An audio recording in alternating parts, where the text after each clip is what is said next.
আমি এই মুহূর্তে চলে আসলাম হচ্ছে কসাইবাড়ি রেলগেট। মেবি একটা ট্রেন আসতেছে, যার জন্য এখানে সিগন্যাল ফেলে রাখা হয়েছে। ট্রেন আসতেছে, কোন দিক দিয়ে আসতেছে ট্রেনটা?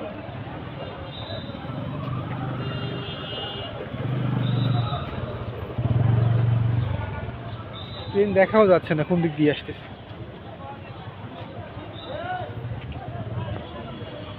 যাই হোক, এখন যাবো হচ্ছে গিয়ে আমি কসাইবাড়ি রেলগেট থেকে জসীমউদ্দিন ফুটওভার ব্রিজ। মেবি একটা ট্রেন আসতেছে, যার জন্য এখানে হচ্ছে গিয়ে সিগন্যাল ফেলে রাখা হয়েছে। আমার আজকে এমনি সময় নাই।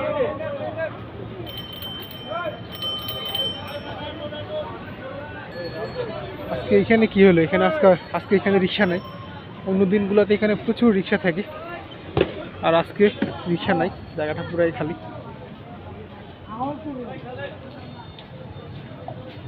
সামনের দিকে হেঁটে গিয়ে এখন রিক্সা নিতে হবে। আজকে এমনি অনেক সময় হয়ে গেছে।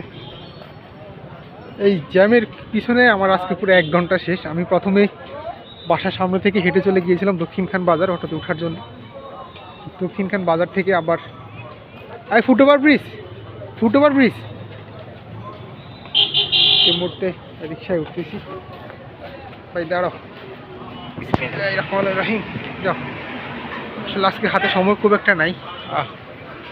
গুলশান একে গিয়ে পৌঁছাইতে হবে 10টার মধ্যে, যার জন্য এখন রিক্সা নিলাম। এখান থেকে যাবো গিয়ে জসীমউদ্দিন। তবে আল্লাহ ভালো জানে মেইন রাস্তার জ্যামের কী অবস্থা। এখানেই যে অবস্থা দেখলাম। এই দিক দিয়ে আবার কি হলো?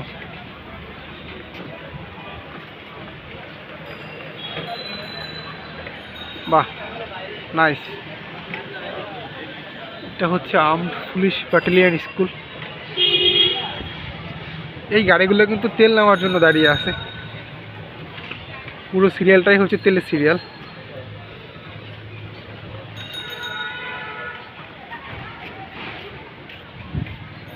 মানে তেলের এত বেশি প্রবলেম যে এই পর্যন্ত এখন সিরিয়াল ধরতে হচ্ছে। এগুলো অনেক সময় লাগবে, এক একটা গাড়িতে মিনিমাম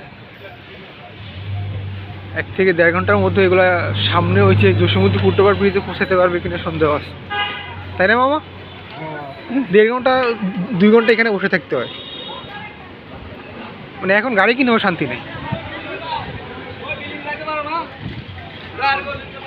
আমি আসলে অন্য দিনগুলোতে হচ্ছে গিয়ে জসীমউদ্দিন হেঁটে চলে যাই কসাইবাড়ি থেকে। বাট আজকে আমার হাতেও খুব একটা সময় নাই, সময় খুবই কম, যার জন্য আজকে না হেঁটে আমি রিক্সা নিলাম। আর এখান থেকে রিক্সা ভাড়া রাখা হচ্ছে 20 টাকা। উত্তরাতে একটা সময় এরকম ডুপ্লেক্স বাড়ি অনেক দেখা যেত। এই যে বাড়িটা দেখতে পাচ্ছি, এটা কিন্তু ডুপ্লেক্স একটা বাড়ি। আর উত্তরাতে এই ধরনের বাড়ি অনেক বেশি ছিল একটা সময়। আর এখন সবগুলো ভেঙে এরকম অ্যাপার্টমেন্ট করে ফেলা হচ্ছে। এই বাড়িটাও ডুপ্লেক্স ছিল, পরে ভেঙে অ্যাপার্টমেন্ট করছে। এই যে সামনে এটাও ডুপ্লেক্স ছিল, পরে ভেঙে অ্যাপার্টমেন্ট করছে। এদিকে ডুপ্লেক্স বাড়ি আরেকটা আছে। এখন ডুপ্লেক্স বাড়ি অনেক কমে গেছে, ডুপ্লেক্স বাড়ি এখন দেখা যায় না বললেই চলে। তা আমি অলমোস্ট চলে আসতে হচ্ছে জসীমউদ্দিন ফুটওভার ব্রিজ। আর যেমনটা বললাম, এই সব গাড়ি কিন্তু তেলের জন্য দাঁড়িয়ে আছে। এবার তেলের গাড়ি, তেল নেবে। সামনেই পেট্রোল পাম্প। আমার এবারের গন্তব্য হচ্ছে জসীমউদ্দিন ফুটওভার ব্রিজ থেকে যাওয়া বনানী নেমে আমি আবার ওখান থেকে রিক্সা দিয়ে চলে যাবো হচ্ছে গুলশান একে।